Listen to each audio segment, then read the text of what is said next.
Before we start, the Innovation Show is brought to you by Kyndryl. Kyndryl runs and reimagines technology systems that drive advantage for the world's leading businesses. With a unique blend of AI-powered consulting built on unmatched managed service capability, Kyndryl helps leaders harness the power of technology for smarter decisions, faster innovation, and a lasting competitive edge. You can find out more about Kyndryl at kyndryl.com. I wanted to start today with many quotes from the book Permission Denied. We are joined once again by the author of this book, Chuck House. Welcome back to the show, man. Pleasure to be here. It's great to have you back. And from last week's episode of the Innovation Show, which was with 3 other guests, I kept talking about you. I'll share a little excerpt of what we talked about and see what your thoughts are about this. So here we go. I'm reading this book, Permission Denied, it's called. Because Chuck House, this guy, he was told by Packard, don't be working on this project. I don't want to see this project in the lab in a year. He interpreted it purposely. He selectively heard what he heard. And he said, okay, so you want it in the field in a year. He was told specifically not to do it. And he did it behind closed doors. And he himself, he's an engineer, went out with his family on a tour, drove around to different types of customers, took out his front seat of his Volkswagen Beetle and put in this machine and showed it to customers. And the only way that project took off was because one of his colleagues had had a heart attack and wanted to see his heart monitor on a heart monitor. And his wife was a nurse. And his wife said, this would be a very valuable project. Now, I say all that to say, A, he was told by the leader of the company, the owner of the company, the founder of the company, who, and this is where I did the research, I looked at his book, and in his book, he said, give engineers the space to explore. Yes. And that is a paradox that you see time and time again. And I really wanted you guys to share your view of that because you work with CEOs. And I think sometimes they believe they're giving people permission. But if those permissions, you mentioned the fire phone, if they fail, and I use that term, you keep a receipt, you have a blemish in your career. Chuck House said this about himself. He said, he did a second project after having that hero project. He himself said, we need to kill the project. And he lost all his management, all his budget. And all of a sudden he went from hero to zero and he had to build that again. That is a problem.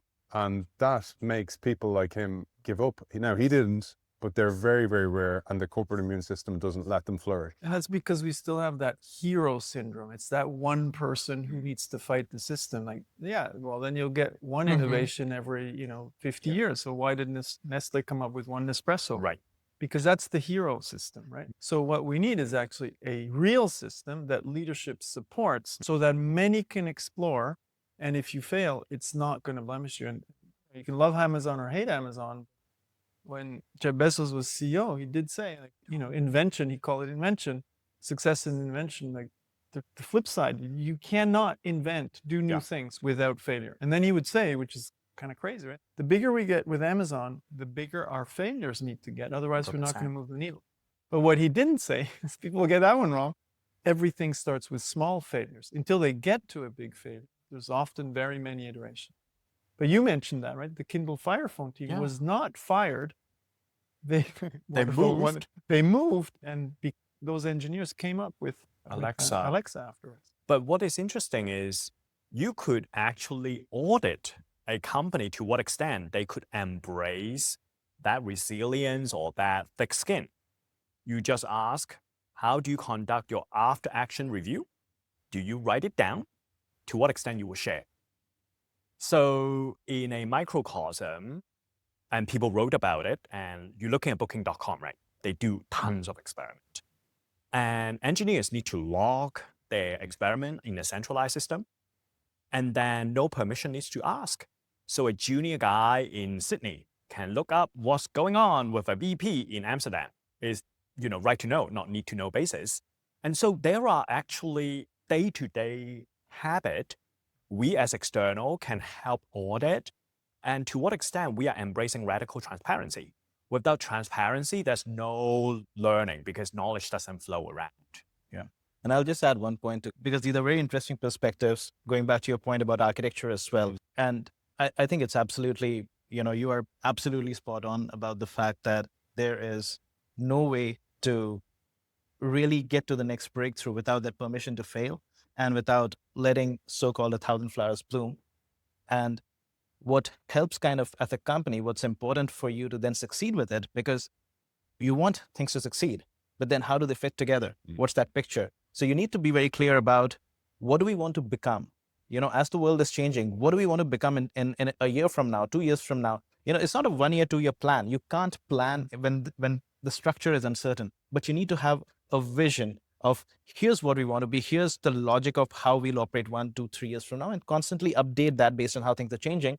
But then as these experiments succeed, see how they align towards that, because you're not just chasing financial returns. And this is the only mild deviation from venture capital, where the portfolio model itself is sufficient. Here, you don't want just a portfolio, you want architecturally cohesive returns. And so you need to have that vision, that architecture of capabilities, and then say, okay, that maps back here. There you go, Chuck. What are your thoughts on that, man? You captured the essence of what it was. No question about that. I was reading your post last night, and you have about 500 quotes of people, Galileo and Copernicus, and right on down through the list of people that have bucked the system. And the feedback you got was from many people that have had essentially the same experience. And I think you're playing to an audience that understands this issue. It's an issue that those of us that have lived it understand pretty well. Those that get in the way of it have all their good reasons. And the question is, how can you ritualize that in a more positive way for everyone? And that's why I wrote the book in the first place. And we're going to get to that. Chuck has just agreed kindly to do a part 3. You'll be sick of me, Chuck, by the end of all this as well, because I really want to share Chuck's Intrapreneurs Handbook because it's so valuable. But there, in this part, and I'm really focusing on part 3 or 4 of the book here, there's so many lines and quotes that are just gold. And I'd love for you to elaborate on them. So I'll pull these out. I'm going to pick up the story here. Maybe you'll give us a bit of context, because you said here, you just turned down a job with AMD to build the same thing that now HP wanted. And while you'd been very nervous about the assignment at AMD, their reward package was disproportionately higher. And all of a sudden you wondered, oh, have I made the wrong choice? Have I made a big mistake? Maybe we'll pick up the story there and you tell us what was going on at this stage. And the basic issue was I had been fairly successful at my division. We were 1,000 miles from headquarters. We didn't get observed all that often, so you had a fair amount of freedom. And within that Colorado Springs group, I developed a reasonable following, I guess you would say. I had credibility, and I was allowed, by and large, to pick my own project. And so I had actually gotten pretty used to that and was having a pretty good time and a fair amount of success for the company and for our own projects. And because we'd been fairly visible in the competitive space, my name got known elsewhere. And there's a phenomenon we call headhunters, that they find you and they solicit you. We just had that in college football here in the States. Big hoorah for some of the coaches. But anyway, the point was I got found by one of these groups. They introduced me to the founder of AMD, Applied Microsystems, which had spun out of Fairchild. The guy that founded it, Jerry Sanders, was a close colleague with Gordon Moore and Bob Noyce over at Intel. But his decision was, I'm going to copy what they're doing. And he actually fashioned a legal document that he could be the second source for some of Intel's chips. And then as these things have a way of happening, they got in a war and they didn't want him to have access. And the point of that all was there was a product line called Program Development Systems, was enabling the use of these chips. Basically, you could emulate how the chip performed and have a second computer. You're actually writing the code for that, the microcode for the microprocessor in question. And if you could write it for your own microprocessor, you being a chip manufacturer, you had essentially a heads up leadership position. AMD all of a sudden didn't have access to the Intel chipset or to the emulators. And Jerry Sanders, being the enterprising guy that he was, decided he wanted to build a competing program. And so that's what they recruited. That's what they tried to recruit me to do. And this was competitive to a degree with logic analyzers, but it was a very different technology, much more software intensive. I was still pretty much a hardware guy. And I went and listened, and he's a pretty bombastic, tub thumping kind of guy. And he made the offer pretty attractive. Hey, take a look out there in that garage. There's a Bentley and a Ferrari and an Aston Martin. I mean, my God, it was a lineup. And it also happened to be at a time that gas was pretty much in a premium. This would be like 1978 or so. And people are in long lines at the gas station, and OPEC had kind of closed down the U.S. supply. And his wife served breakfast in a very filmy kind of thing. She was a model, and she was known for her risque dress. And she, first of all, served us breakfast, and I was bedazzled. And then she jumped in one of the cars and drove off and ran out of gas about 2 miles from home. And so he gets a call while we're interviewing from the fire department who had found her. And she's basically still dressed in this basically scanty nightgown, but she's out of gas 3 miles from the gas station, right? So it was almost laughable. But anyway, the point was, as he described it and how it would work, and there would be a partnership with Siemens in Germany. And this was all, I'm a Colorado Springs country boy. And it's like, holy smokes, this would be way out of my league. And so I basically said, no. It took a while, and he was unhappy with my decision, but that's how it is. Never spoke to him again in my life. He wouldn't have spoken to me if I'd met it. And so about 2 months later, I'm being hosted. I was on the magazine cover, and I had even more notoriety. And I'm at a meeting up in Canada. And one of HP's vice presidents from California was there, and he asked me to go for a walk along the Ottawa River. And it's colder than blue blazes and fall color around. And he says, here's what we'd like your group to do. We want you to build exactly what AMD was asking me to build. And I said, well, thank you very much for your input, but I'm in charge of my own program out here. He said, no, I don't think you understand. You work for Hewlett Packard, and we call the shots when we need to. And you're going to build this damn thing. And you go, oh, wait a minute. There's no pretty girl in the next day. There's no Bentley. I don't know. I didn't know what a stock option really was. And it was like, did I make the wrong decision? What is this? And so it took a little soul searching to wrap my mind around it. Years later, I gave a TEDx talk. I don't know if you know about the TED Talks, but I gave a talk and I said, resilience is the most important single thing you can do. And in fact, I've been thinking if I did a second edition of the book, I'd have one last chapter that says, what are some of the important things to learn? And resilience is the one. And in this case, the resilience was realizing, A, I don't have a choice with what Palo Alto is telling me I have to do. B, why don't you get with the program and decide it'd be a good thing? And C, let's bring some of that same inventive capability of the team you've already built to this new project. So that's the story.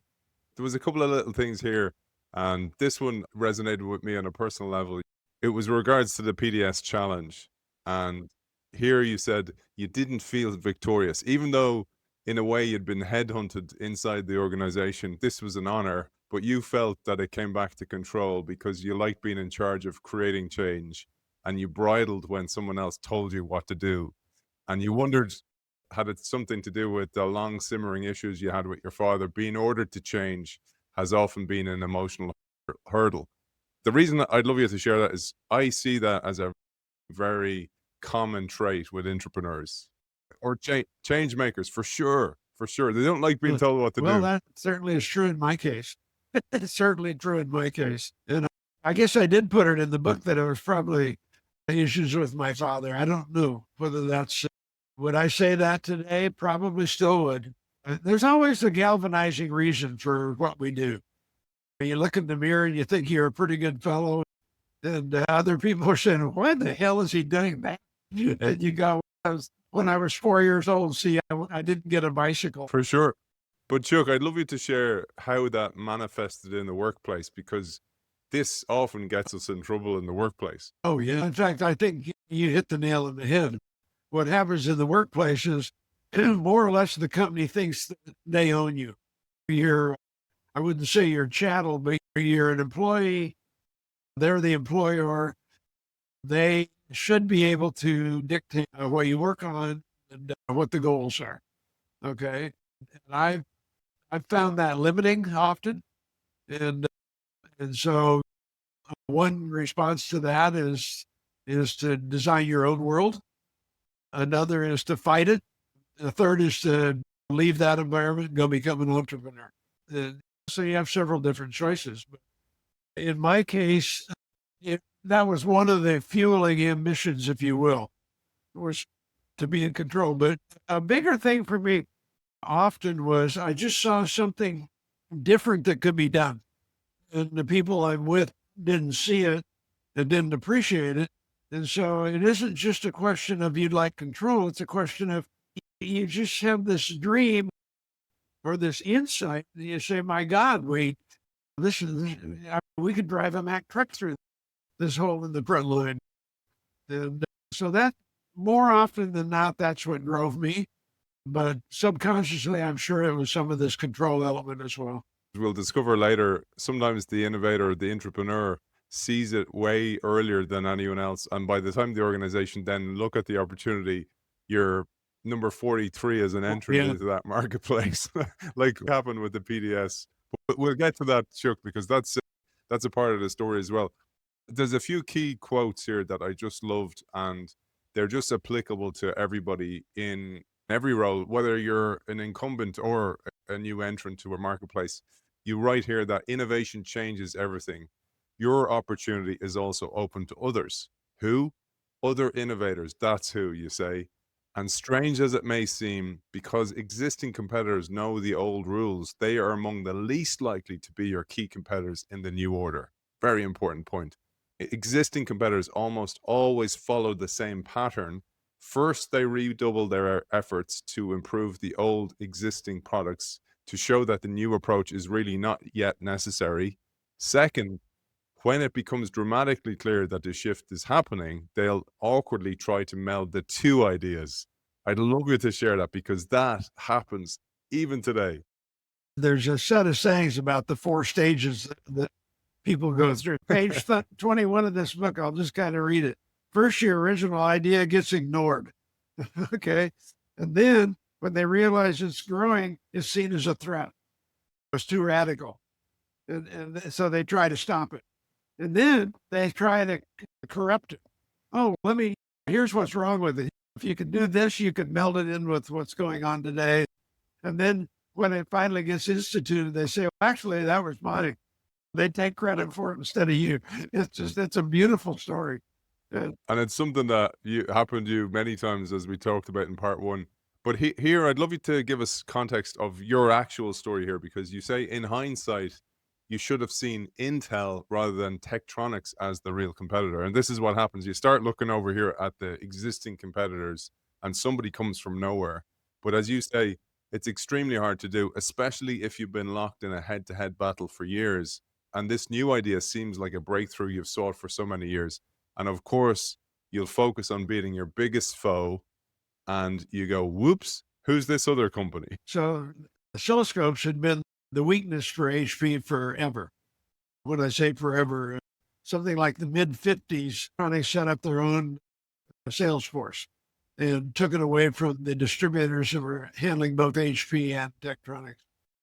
In switching circuits, things like radar, things like computers were just starting to happen compared to analog radio and television, all the things that the entertainment world knew about. And so the point was they got a tremendous head start. We were Johnny come lately. We weren't 43rd, but we were like 5th or 6th. And they had like a 90% market share. And so I joined in 62. They'd been at that for 7 or 8 years. We tried end runs. We tried hit on for like 15 years. It didn't make a whole lot of progress until the logic analyzer line. And so and all of a sudden, logic, we're doing better than they are. I'd done a nice job with displays, but that was a kind of a niche area. But now we've got this logic line, and we're whipping them. And it was such a delicious feeling, but I kept feeling and fretting about we're getting under-resourced for our own development plan, and they're going to redouble their effort and catch us, right? So that was my entire focus. And then we kept hearing from people that were buying our logic analysis, they kept saying, there's this thing called an emulator. What's that? And we didn't even know the word. And so for about a year, we keep hearing, they're selling as many of those things as you're selling logic analyzers. And you go, oh, really? That's interesting. And then I'm with the AMD guy, and you go, he thinks that's the business. How come I don't? And then I'm up in Canada walking along this river, freezing, thinking, holy shit, I've been missing the whole point. This is how the new designs are happening. The paradigm has completely changed. And the question is, how do you write the code and then debug it with our tools? But the question is, the hard job is writing. And you go, oh, that's our real competitor. But this didn't happen. It didn't happen at 10 at night and you wake up with a light bulb. It was like a slow, they had to kind of eat away at my belief system. I represent, in that case, the old guard, and they represent the new thing. And so the idea that I had to learn their way and embrace it, that's a hard thing. And it would have been harder. It is harder when you've been successful doing what you're doing. If I was still looking for a new way to break through, you'd go, oh, hey, that's it. But I'm riding my own success bubble. And so that's what's hard to get your mind out of. I used to describe it with a little diagram. And you say, you don't know what you don't know. And the problem is you do know what you do know. And the question is, if you want to think about an area that you don't know much about, you have to almost forget what you know in order to imagine the new thing. That's a tricky proposition. Chuck, I'm gonna share that diagram because I thought it was brilliant, and this is one of the pieces, and I'm glad you brought it up because it's one of the key pieces I wanted to share. Was you were brilliant. You are a brilliant innovator. You're still an entrepreneur. You were an entrepreneur. You had a team who was brilliant, who had succeeded. And even with that success, it blinds you to new opportunities. And I think that's the cycle that continues time and time again. There's a saying I use, which is you cannot read the label when you're inside the jar. So from the outside, you're looking at other people and you're kind of going, oh my God, they're such laggards, or they don't get it, etc. But when it's your turn, because you've created this reality for yourself, you miss it, the paradigm, so often. And I have a brilliant quote here from you. You say, the biggest resistance to innovation in our place was centered in our own leaders. Our executive staff did not understand and hence could not support our logic program in good conscience. They had to be shown, coaxed, cajoled into understanding the issues enough to quit resisting, even though they weren't being asked to invent in the new arena. It would have helped if they had fought those who were. But now I was staring head on the fact that I and my own staff were exhibiting analogous narrow-mindedness when seen from Palo Alto. Creativity and innovation, often lauded, are actually feared more when they are embraced by most managements. They espouse innovation, but actions belie the words. Why? True innovation clouds the future and predictably goes out of the window. Most managers really want to avoid risk, especially if visible failure might be involved. Our division management was no exception, and it was a struggle with these attitudes to find an approach to win their support. Such a key paragraph. I'd love you to elaborate. The essay I used to write was, you can't see the picture when you're in the frame. That's Brilliant. exactly what the problem was. And all of a sudden you say, my God, I must look to the new group like my old group looked to me. We're the stodgy ones. We don't get it. And yeah, it took and not everybody made that transition. When we first put the logic team together, it was like putting a draft baseball team together, a rugby in your case. And all the old teams give you their cast offs and their aging players and the new recruits that haven't yet made it. They don't really want you to succeed. So we did a lot of turnover, and some got it and a whole lot didn't. And here I am with this team that I've built, and we've just conquered the world, our little world. And now I can't move them either. It's like, wait a minute. I know these guys. These are all good people. These are my people. What the hell's wrong here? Then what was wrong was they had learned heavily. Dave Packard used to say, he said, those who resist change led the last one. That's it. I have a few little diagrams here. I thought about this diffusion of innovation model that you're familiar with, which is the Everett Rogers piece about how adoption happens. And you said there, not everybody made it.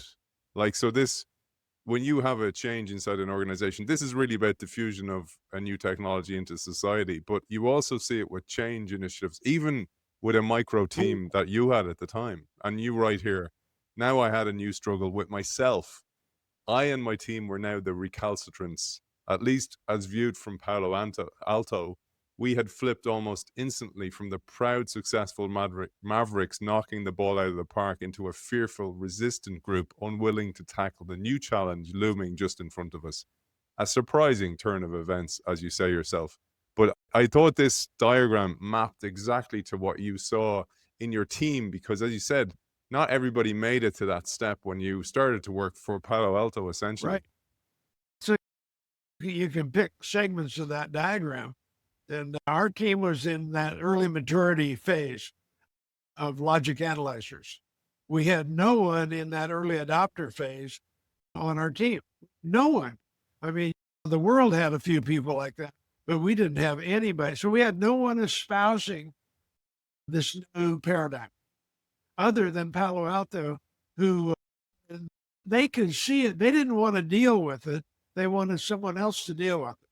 And they said, you guys are digital guys. Hell, you're the ones, right? And we're, why us? And then you go, oh, why us is because it's seen from 30,000 feet. We're the obvious player. We just aren't the obvious player psychologically or emotionally or technically or any of those things. I'll show the diagram you mentioned there, Chuck, because I thought this was helpful to understand for people where they sit. And look on the right side, it says unconscious and conscious. So unconscious are the bottom two boxes. Unconscious meaning it's subconscious. It's not really part of you can't articulate it, but you probably know it. Conscious is, you can describe it, you're affected. Looking at the top, it says competent and incompetent.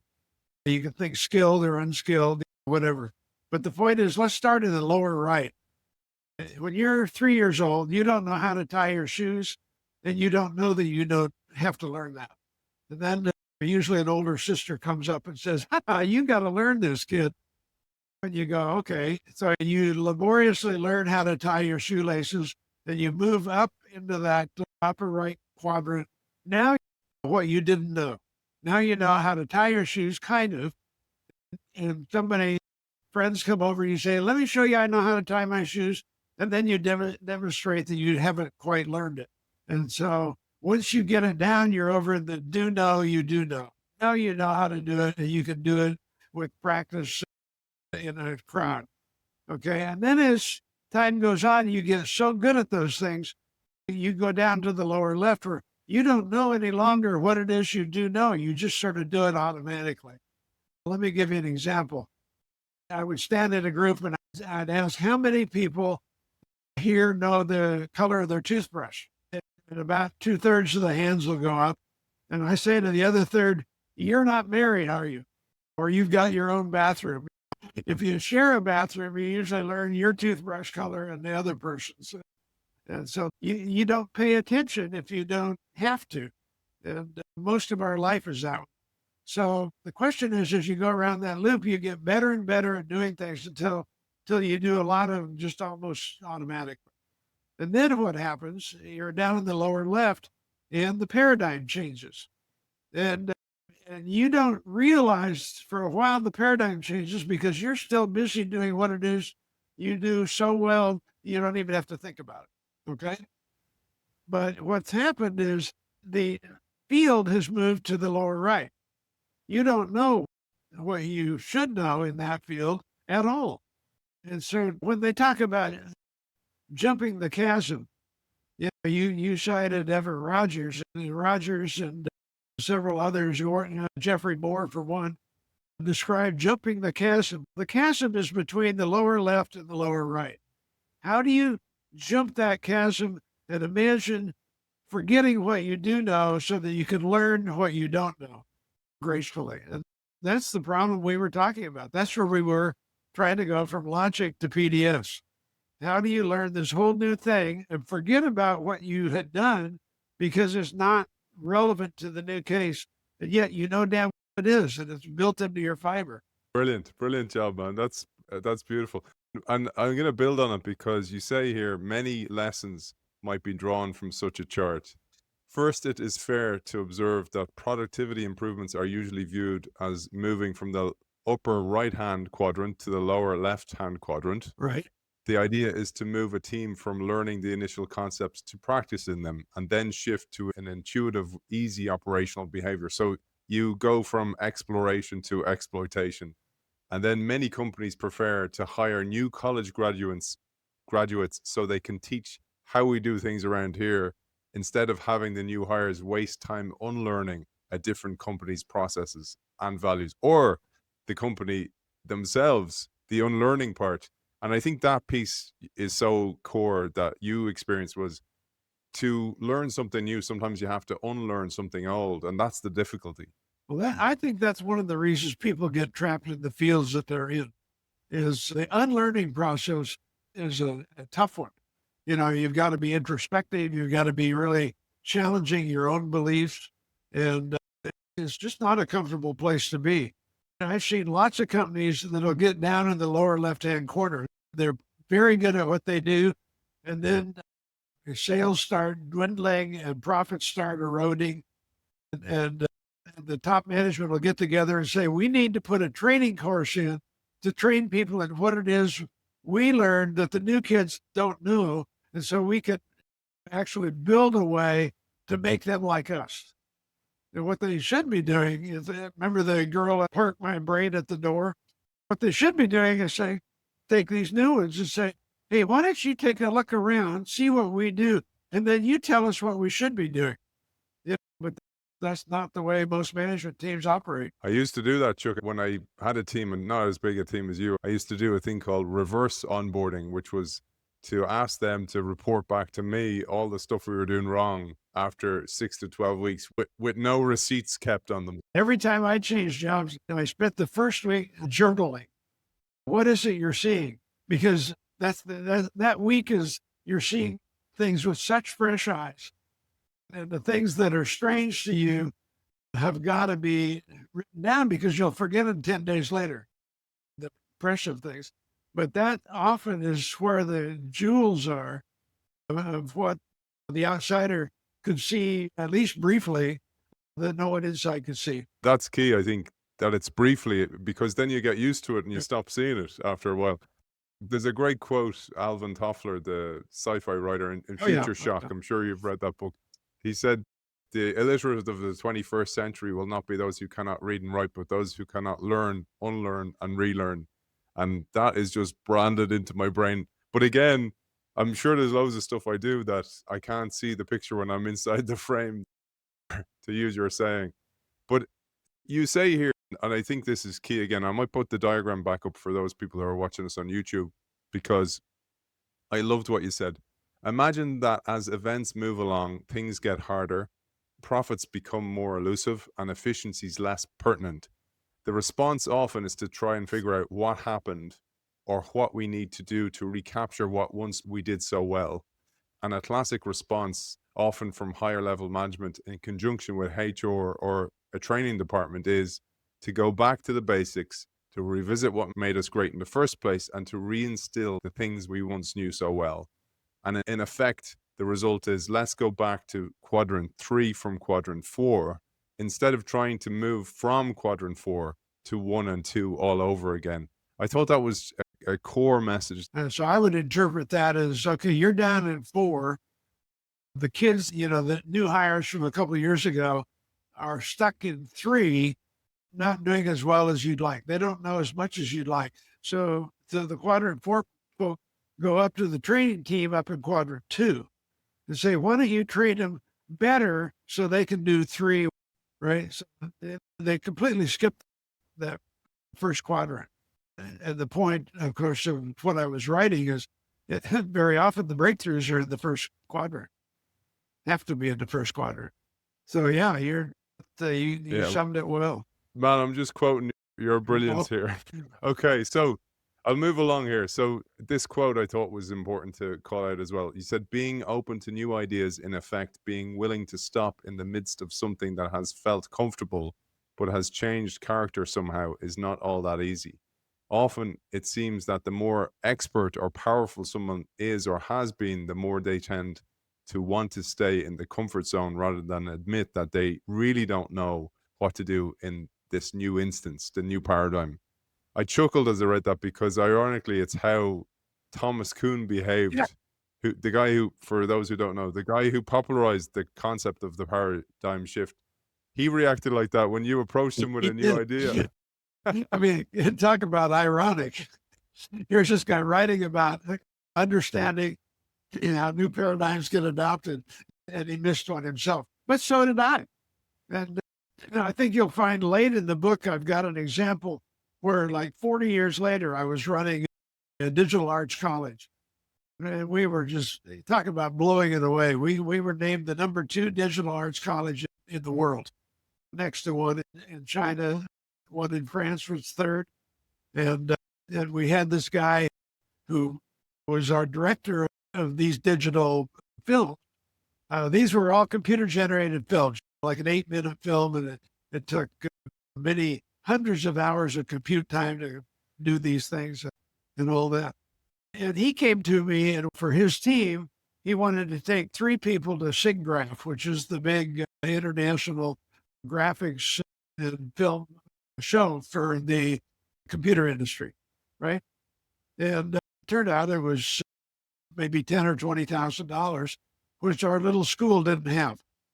And so I met with my staff. I was the chancellor of the university, and I turned it down.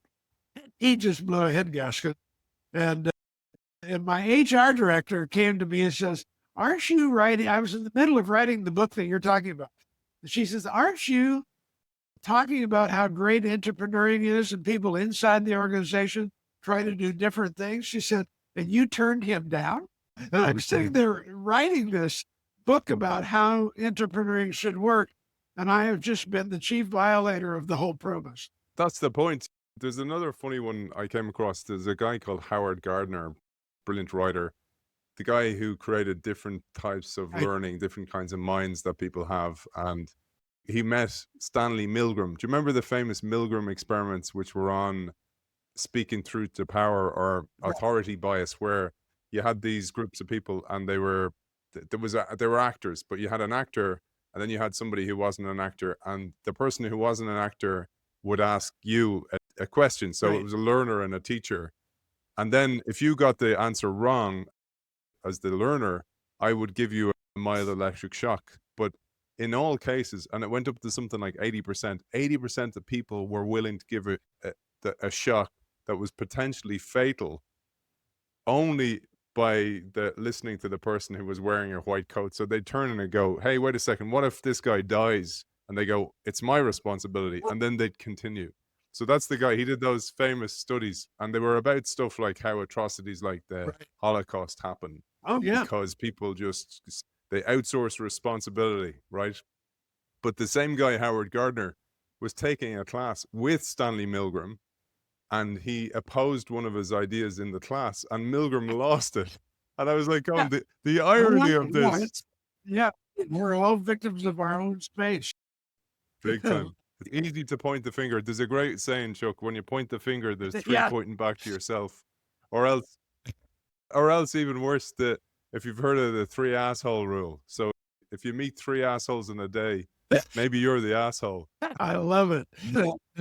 Yeah. So, okay. We'll keep going, man. So you say here, an additional complication is that the new paradigm, the changed situation, is usually cloudy, fuzzy, and inexplicit. The old paradigm from which we've come has rules, is well established, and has well articulated procedures and processes. The new one is at best dimly viewed, half conceived, and dichotomous, even for the visionary who senses or even grasps it.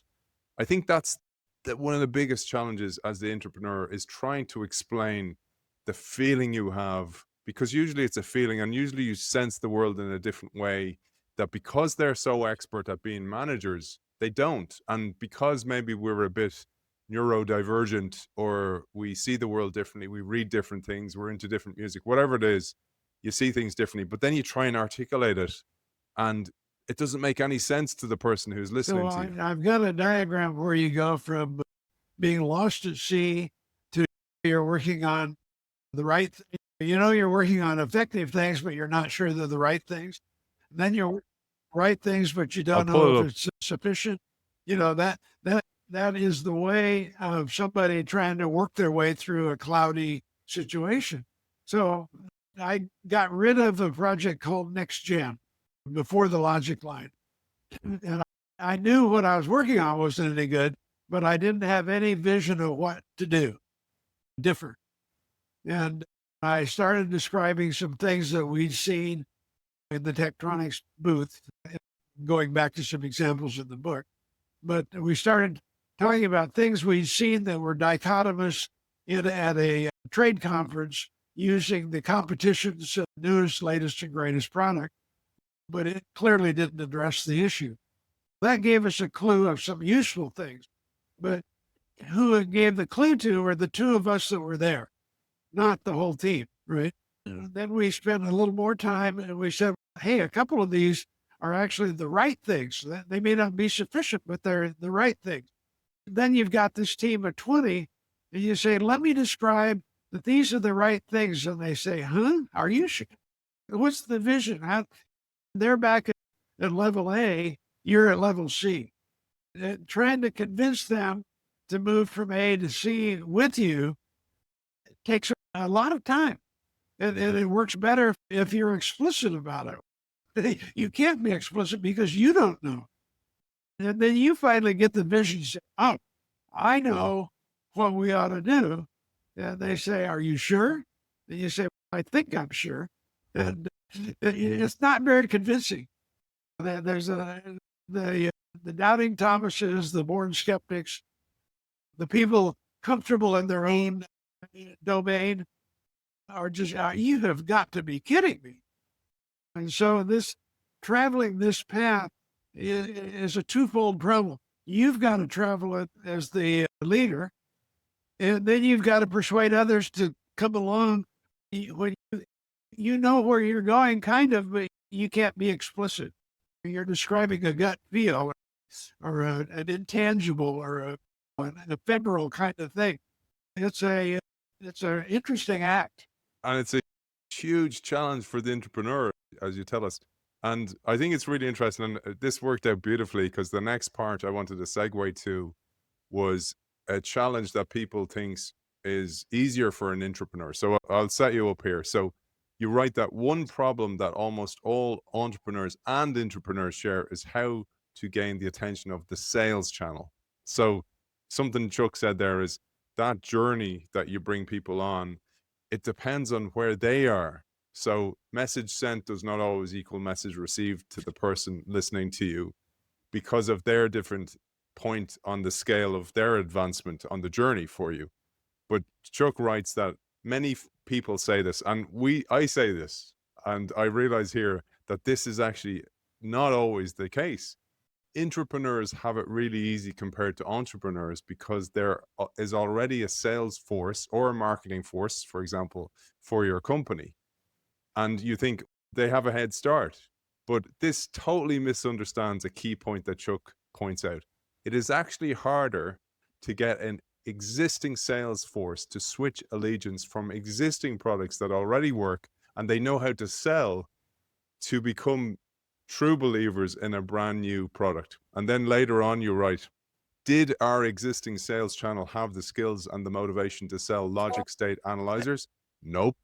We had to train and motivate the whole sales force to sell our products.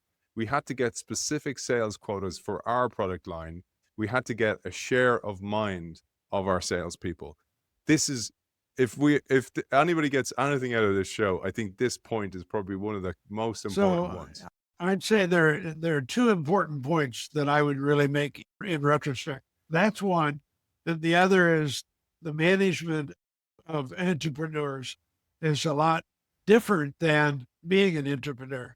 And so I spend time in the book on how to think about being a manager of entrepreneurs successfully and stimulating.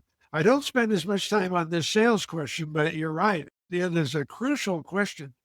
And it doesn't take long to think about it. You know, what happens if you have a startup, and I've done plenty of startups at this point, the true believers come with you. They see what you're doing and they say, yeah, I can sell that. I can sell that to ice cubes to an Eskimo kind of thing.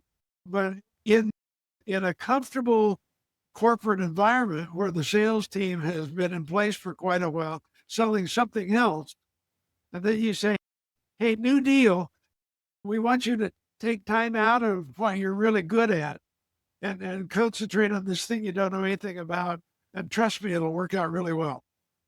It's just like, you got to be kidding. And so we spent invaluable time finding a few converts that could be in that group. And then the secret one of the old timers came up with was a tchotchke that happened to actually build competitive juices around the group. And so he framed it that if you can sell 10 of these things, you'll get a hero badge, basically. And salespeople always go for ours. I'm very kind of stereotyping here, but sales teams love contests. So he was able to reframe the problem. Instead of learning new skills, we'll teach you where to go and get cheap sales, but we'll give you a reward if we do it, a differential reward. So yeah, you nailed it. That is, and in retrospect, I didn't spend that much time on it, but it was a crisp little nugget. And Chuck, I just want to tell our audience, for the people who are joining us for this, and I'm pointing to the book on the shelf there behind me, we're going to go to part 3. In part 3 of this series, we're going to cover Chuck's guides to be both a manager of an entrepreneur, but also to be the intrapreneur. You got to see it from both sides of the coin. But there was an interesting story. I don't know if you ever heard of this company, Sonosite. They create like these, if you had an injury on a football field, or say you had tennis elbow, and they kind of have this ultrasound to check your injuries. So this is an ultrasound. So this company, Sonosite, and the CEO, a guy called Kevin Goodwin, he couldn't understand why they'd produced this brand new version that was half the size of the existing one, but it was third the price, and they couldn't sell them. And he's like, what the heck's going on? This is not as profitable for us, but it's more portable for our clients. It's a better product for our clients, and nobody's buying it. And they all said they wanted it. So he attended a meeting with his top sales guy, went out with this guy, sat there, and during the whole meeting, the guy never took out the new product. And he's like kicking him and nudging him under the table. He's like, show him the product, show him the product. And the guy wouldn't show the product. And afterwards, he said, what the heck was going on in there? Why didn't you show the product? And he goes, what's my job? This is the sales guy. What's my job for you, sir? And he's like going, you're to sell. And he's like, going to make you money. He goes, I only need to sell one of those, and I need to sell 3 of those. And it was like the penny dropped, and he's like, oh my God. And on top of that, think about the commission. I need to sell 3 of those to get the same commission as one of those. And then you see the real drivers of resource allocation. You find these examples everywhere. I had one daughter who was working for a retailer. They sold, it was a women's dress shop. Okay. And so they sold dresses and bracelets and scarves and shoes, and the whole 9 yards. Okay. And it was a national chain. And all of a sudden she went to be the top salesperson out of 700 stores. And they sent someone out to audit, and it turned out she was in the lower half on most of the items, but she was number 1 on selling fur coats. And it turns out this was in Louisiana. You should never need a fur coat in Louisiana. And so the question was, what's going on here? She said the guys on the offshore oil rigs get paid in cash once every 4 weeks, and they get a weekend off. And she said, I would put the fur coats in the hall of the mall on sale, supposedly. And she said, I'd sell 3 coats to the same guy in 3 nights. And one coat was equal to 100 scarves. Brilliant example. And that's one of the things I shared. You was running a workshop with a team, and I was suggesting that they needed to get out of the building more. And I told them the story of your team and a guy who just never really left his apartment, and he accidentally posted his passport. But I told them that story. And for those who don't know that, listen to part 1. But the importance of understanding your customer and your customer's habits there, like to your point of the before coats, that was understanding the ambition, when they have revenue, when the buying cycle is. This understanding is so vital to the success of a product. And I had one tour, this was during the display days, when I was going through, I think it was Grumman on the East Coast, Navy fighter jet provider. And I didn't know anything about any of their product lines, but I'm going through it, and they had a bunch of Tektronix scopes that looked like they'd been stripped down. Then I stopped to look at them. I said, what's the deal here? And they don't have attenuators. They don't have a way to adjust the voltage. How'd this happen? They said, we took all that stuff out. I said, have you talked to Tektronix about it? Why would we talk to them? They said, why'd you take them out? It turns out they get in the way of the measurement, and they had a couple of technical reasons. And I'm like, so, and back home, like a year and a half later, on an entirely different project, I'm building a display. And I thought, we don't need that stuff, do we? And that's how the display happened without being a scope. Brilliant. Just understanding the stuff you don't need is important. Yeah. There's another important point I pulled here, and for our audience, I thought it was important to share, because sometimes what we think is innovation is just updating or an incremental improvement. Because this is when you were on the plane, I think you were coming back from Canada here, and you sketched diagrams, and a different perspective occurred to you as the plane neared your destination. Actually, all the technology and approach of the HP 1600S was virtually unchanged from the HP 1601L. So I'll let you fill in the gaps here. But it seemed different because it had been 2 years later. There was new cabinetry with connections back to true scopes, and there was much more capable features. But it was essentially identical in terms of circuit technology, user interface, display, and signal connections. To the customer, it was refinement, not breakthrough. And you say, no one looks far ahead if they feel behind the power curve, giving all their attention to gaining traction in the tough environment of the moment. There's a lot in there, but this idea of being stuck in the cycle of just gradual improvement and thinking this is great, but the customer doesn't really care. Yeah. So the situation you're describing, or that I was describing, was we had been, let me just think about it, from probably early 72 or 3 until maybe 76, we were building variants of the first logic state analyzers. And so we had changed the package from being inside a scope as a scope plug-in to being a standalone, like our portable scope.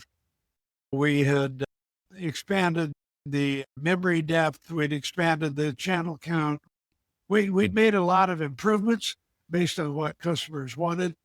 And we mistakenly, or at least mistakenly, the way I viewed it on that plane ride, were treating that evolution as a two-phase move. Phase one was the first stuff we did, and then we learned a lot and we improved it significantly and did it again. But in truth, it was all the same technology driving it. The same technology in terms of screen interaction, in terms of the inside signal capture, et cetera. And then we had the inspiration. We're helping people design with microcomputers. Why aren't we using them inside our own products? And that generated a whole new wave product line.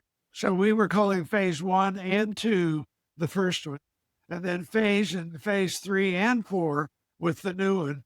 Then if you backed off 30,000 feet, or even actually several tens of feet, and you looked at them, they all looked the same. I had 2 phases, not 4. And once you looked at it that way, then it was easy to see this PDS thing that I'd been ordered to do that I couldn't hardly get my arms around. I saw that as the logical third phase. And I think I've got a picture of 3 phases of scopes and 3 phases of these products. Maybe you could show that. So the one on the left basically had toggle switches for setting the controls for how many channels. It was wrapped in a portable box that looked just like a portable oscilloscope at the time. It had a conventional screen that we wrote the ones and zeros instead of waveforms. The second one is microprocessor based. So instead of toggle switches, we had a 10-point keyboard, and you could dial things and all that. Much cleaner interface in a very different form factor. And then the PDS was actually in a computer terminal, actually a computer console.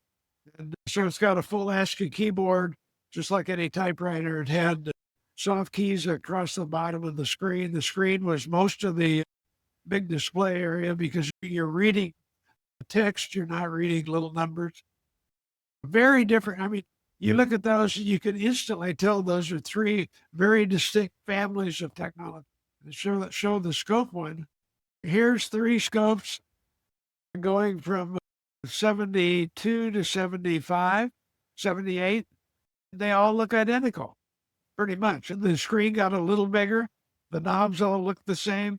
This is the same form factor that Tektronix introduced for IBM in 1965. And so you say, well, that works, right? And so everything Tech built and everything we built for the portable lines looked the same for like 20 years. Whereas in our line, everything changed every 3 years. And so that's a good way to tell about real phase changes as opposed to evolutionary change. The guys I showed you the clip from earlier on, I was sharing with them how the paradigm shift from vacuum tubes for many of the people you worked with, that paradigm shift left so many people in the dust because they thought maybe they'd be able to take a night course to change their skill set, but it was really a mindset shift. And that's what you find with this when you see that's being stuck inside the incremental paradigm, but a mindset shift would be something to go, we don't need the screen. Absolutely. And in a different way, computers for many years, actually until my displays, you had a typewriter keyboard printout. That's all you had. I mean, the idea of your smartphone not having the screen would be pretty awkward, right? There was another line here, Chuck, I thought was just gold, that I shared it to a couple of intrapreneurs I know. You wrote that, you call this after the naming party, this part of the book. You said, successful inventors have a relatively easy task to invent something new. Innovators, though, have to make inventions succeed in the marketplace. If the innovator is an entrepreneur, the first tasks are to build a motivated, skilled team and find patient investors. After that, a new marketing and sales team can be assembled from true believers. You don't know what you don't know. If the innovator is an intrapreneur, however, the first tasks include building a motivated, capable team where the funding and instructions come from the parent company. All too often, the intrapreneur has to persuade the funders at headquarters to accept and be grateful for product definitions that are more innovative and very likely more expensive than they had imagined. If all of that comes to pass, the intrapreneur then has to co-opt attention and enthusiasm from an existing sales force that is already busy selling a set of products built on an older paradigm. And that usually is at odds with the new concepts. I thought that whole paragraph, it ties a little bit back into the sales team stuff, but the challenge for the intrapreneur here, it's a political challenge, and changing the minds from something existing is actually more difficult than creating something brand new in the first place. You're getting at the essence of why I wrote the book. I have met 100, maybe close to 500 entrepreneurs and countless entrepreneurs. And the issue for an entrepreneur is relatively straightforward once something like the venture capital community existed. But the route for the entrepreneur hasn't changed hardly at all. And it's all of those points that you list. And so I'll give you a specific example. So the PDS got me into a job in Palo Alto. Boom, I'm in Palo Alto. Now I'm known to the world as opposed to just known to Jerry Sanders at AMD, right? And so I got invited to give talks and do a whole bunch of stuff. Point is, I got invited to the 25th anniversary of personal workstations by the ACM, Association for Computing Machinery. Big meeting. And it's going to be in Palo Alto. And I was one of, 24 featured speakers. And so I go to this thing, and every speaker, with one exception, plus me, who had worked on early workstations that failed. They were celebrating all of these innovative breakthroughs. And they were magnificent things that got baked in later and all that. And I'm like the next to last speaker. And I said, well, the problem I see in the room is we're not honoring the people that built something that sold in the marketplace. We've just honored 23 things that failed. And I said, and I'm working for a company that believes that selling is pretty useful.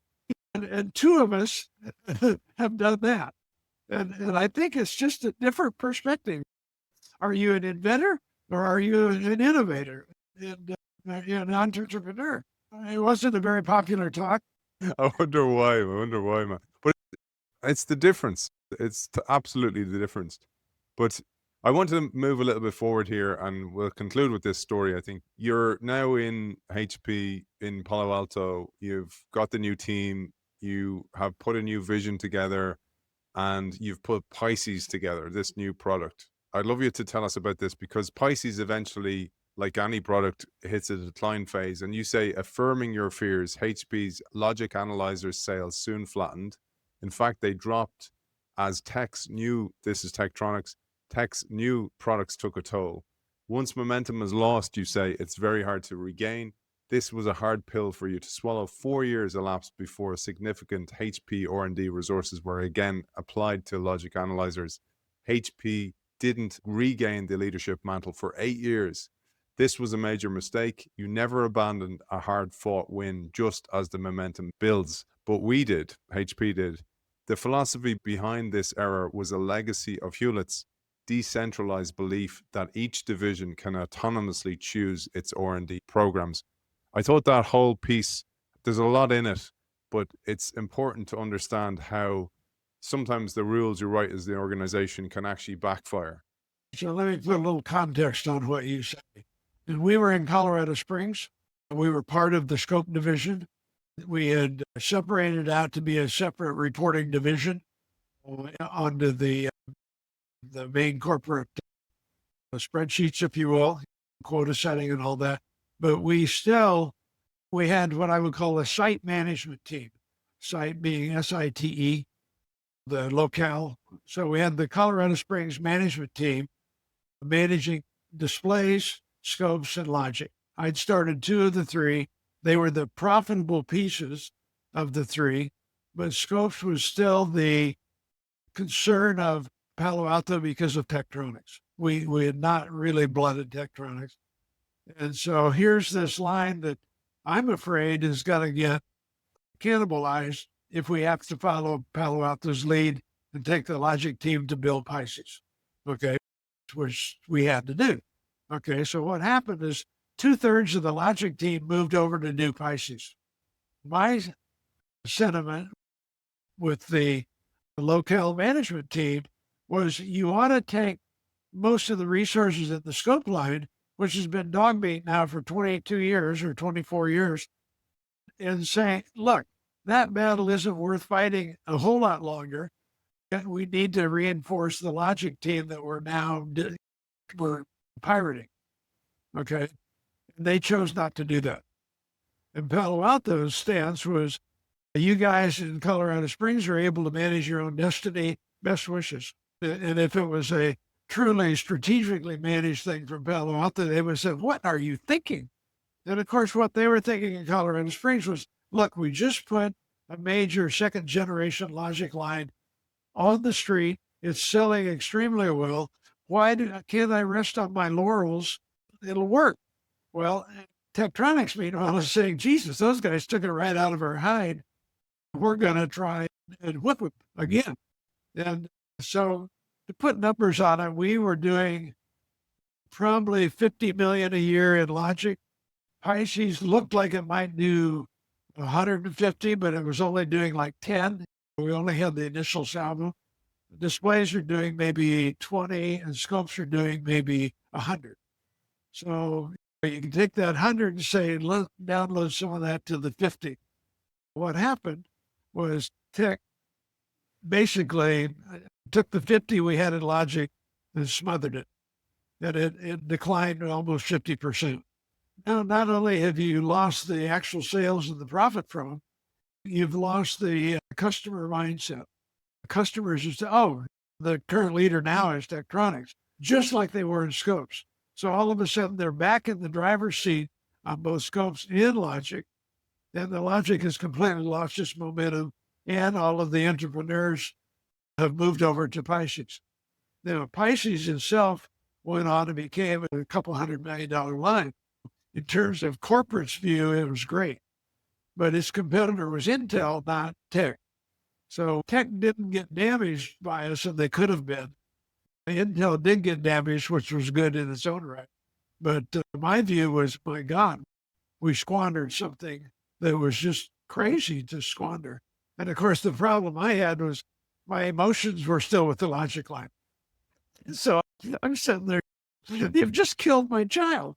Yeah. But that's something I discussed again with Alex Osterwalder, Sanjeet Paul Chowdhury, and Howard Yu and last week's show, because you also did kill your own project, where with the second project after the display, you decided you were going to kill it. But it's very hard to kill projects. And I wondered how you went about that in HP. How did you do so other than the way you did? Was there some format to do that? If you did it, were you frowned upon? Did they blacklist you? How did it work? A lot of projects die of their own weight. You've got a schedule, you've got a budget, you've got a set of features you're trying to hit. That's the project definition, okay? And you have an annual review, if not more often. You have an annual review from Palo Alto. You had a quarterly review from your own team or your own management area. And we would draw diagrams. I think I have a Brennogram in there somewhere. And a Brennogram allows you to see, how are you doing? Are you spending a lot of money and making no progress on the schedule? That's a bad idea. Are you spending just a little bit of money and making great progress on the schedule? Terrific. And so a lot of projects might go 3 reviews with no schedule progress. And then people start saying, what's wrong here? And so a lot of them get killed in those kind of reviews. That was what was going to happen to displays. We didn't have any sales. We didn't know where you might even sell it. But so we were making good progress on the schedule. But when it came time for the market forecast, the guy running the marketing group said 30 is all we're ever going to choose. Then Packard said, that's crazy. Why would you do that? Which makes sense, doesn't it, Chuck? You got to see it from corporate's perspective sometimes, because sometimes we see corporate as the enemy, but a lot of it's, we talked about timing, the value of timing. Being too early can also be as bad as being too late. And actually, too late's probably easier than too early. At least the market's We had proven one by that. division that was run by a guy who could shield entrepreneurs beautifully. The guy labeled the science fair division because they'd built all sorts of wonderful things, including measuring the perihedron of Mercury to prove that Einstein was right. It turns out not that many people wanted to measure the perihedron of Mercury. Corporate didn't like that one. You need to have a balance in all this thing. Well, a lot of projects got killed because all of a sudden the numbers really don't work. The schedule isn't working. The market doesn't look like it's there. You can't master the technology of some esoteric thing.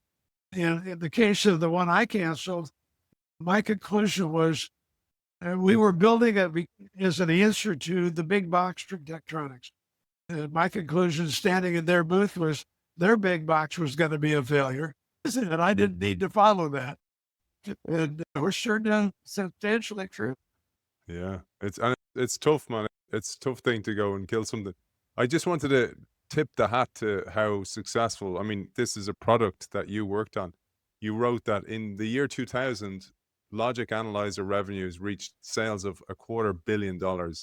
It had been a $6 billion revenue market for over 4 decades, 60% of it garnered by the Hewlett-Packard and Agilent teams. And you mentioned to me as well, Agilent, a lot of people don't know that's a They HP don't? spin-off. Well, Yeah, a lot of these people days, don't know that. how would you know? Do you want to just say a word on how successful this Logic Analyzer revenue was for the Well, company? so there's several metrics you can use, but usually revenue and profits are the ones that top managements and shareholders like. We managed over, I think if you brought it current, we probably have sold $7 billion worth of this stuff. You know, that's a fair amount of loose change, particularly for essentially a field that has no retail market. We're selling tools to engineers to do things. We're not selling to consumer markets or anything like that. $7 billion is not chump change. We in general earned on the order of 16% net profit. I'm sorry, 16% gross profit, which is pretty heady. The PC world would typically be gross profits in the 3 to 4% range. So we felt pretty good about it. And Palo Alto felt pretty good about it, which was, I suppose that's how I got the assignment to go to Palo Alto. Yeah, too successful, man. As you say, it was a kind of Yeah. a Pyrrhic victory for you. There was a part I thought was really important, which is how silos form. And I pulled a little quote here to give it context, and I'd love you to fill in the gaps here. You wrote that in order to create Pisces, our team took advantage of a historic strength in HP. HP's wildly decentralized divisional organization was a legacy of Hewlett's belief that small, nimble teams, unhampered by corporate strategic plans and rules, were best at contribution, creativity, and market success. I thought this was important. Hewlett's expectation was that divisions would share technologies. If you knew somebody in another division with a device or a component or a process that could help you, you could ask for their help, and it was expected that they would grant that help. Parts in production could be transferred at factory cost for your own new design, and products under development might even be done jointly if both parties agreed. For the most part, they did agree. But here's the important piece. So I think this has happened to anyone who's been an entrepreneur. As groups evolve, the rules change somewhat. You work collegial within your own group, but not so much with other groups, and particularly if they're taking your resource allocation. So you're building, for example, chips or some type of component for the business internally, and somebody's asking for it.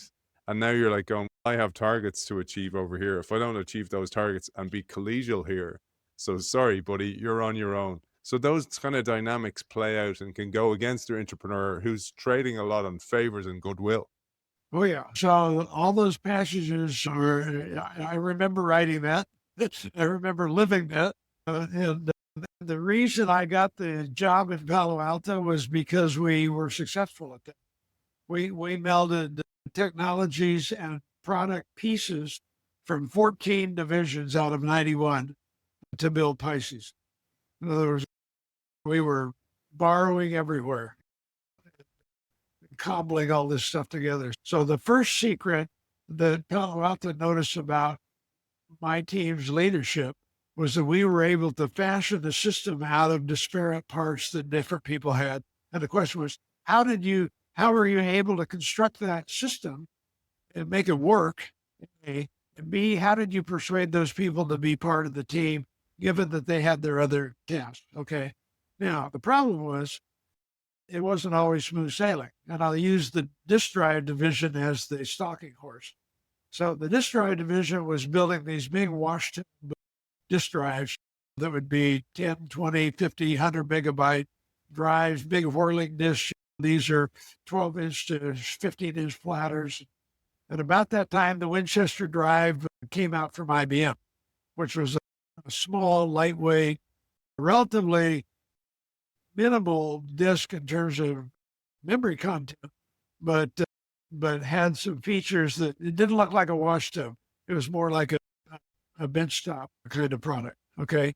And we wanted that. So we voted for that, and they agreed to supply some for us.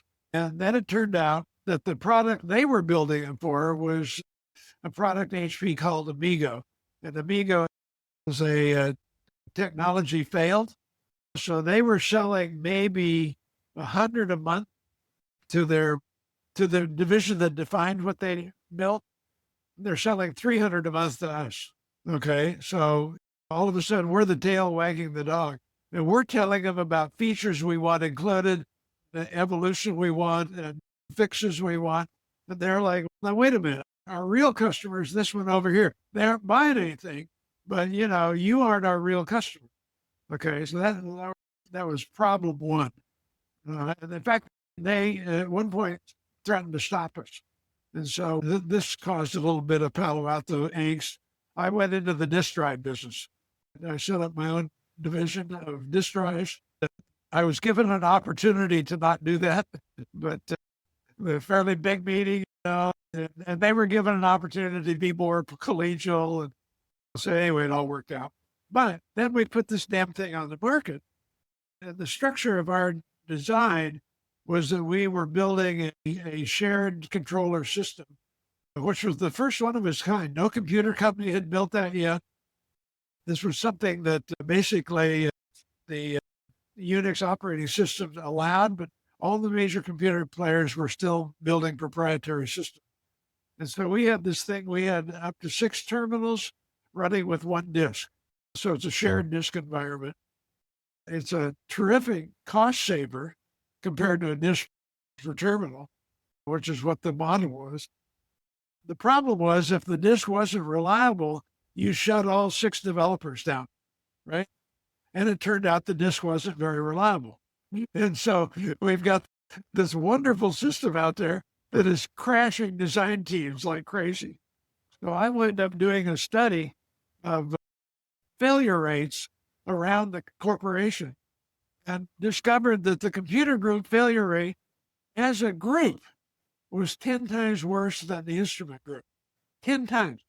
And so I'm basically building to instrument group standards, and they're building the computer group standards. And they're making me look like the dumbest guy in the world because my stuff is failing at a rate nobody in the instrument group ever had. And we were called on the carpet. I mean, we had to go to Palo Alto and explain ourselves, and explain it to all the quality assurance people. And it was a real pain. And so the way I dealt with it, I said, well, they're just terrible. And let me explain how terrible. And so I put up these graphs of how terrible the entire computer group was. Oh, man. Now I had not just the disk division mad at me, I had everybody mad at me. So it was terrific learning. It changed the computer group approach to quality, but it took a couple of years while I was persona non grata. What you do for the company, I mean, that was the thing when you did the display. There's a quote in Packard's book about you, and it says, you say in that quote, I never considered I could have possibly got fired. I was doing what was best for HP. The same with calling out shoddy disk drives. you're doing what's best for the company, but somebody inside the company now, you have a target on your back and you're kind of going, who are Yeah, we working for here? I just find that stuff incredible. And it all went well in the end. HP and its spin out test company Agilent sold $6 billion of data domain equipment, fueling incredible designs of almost every digital electronic product that society uses today. I thought that was just a nice way to tip it off. And there's loads of personal stories in there as well for people who like the personal story, a lot of challenges you've been through, Chuck, as well. And it's important to recognize that as well, because you both managed to be an entrepreneur and create amazing products and manage a lot of personal challenges along the way.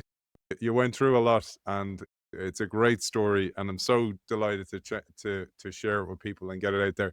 The book is Permission Denied: Odyssey of an Entrepreneur, behind me on the shelf there. Great read, highly recommended. Available on Amazon, available on Lulu as well, and I'll link to that. For now, for the end of part 2, author of Permission Denied, Chuck House, thank you for joining us. You bet. Thank you. Take care. Thanks once again to our sponsor, Kyndryl, who run and reimagine the technology systems that drive advantage for the world's leading businesses. With a unique blend of AI-powered consulting built on unmatched managed service capability, Kyndryl helps leaders harness the power of technology for smarter decisions, faster innovation, and a lasting competitive edge. You can find out more about Kyndryl and the Kyndryl Institute at kyndryl.com or kyndryl.com/institute.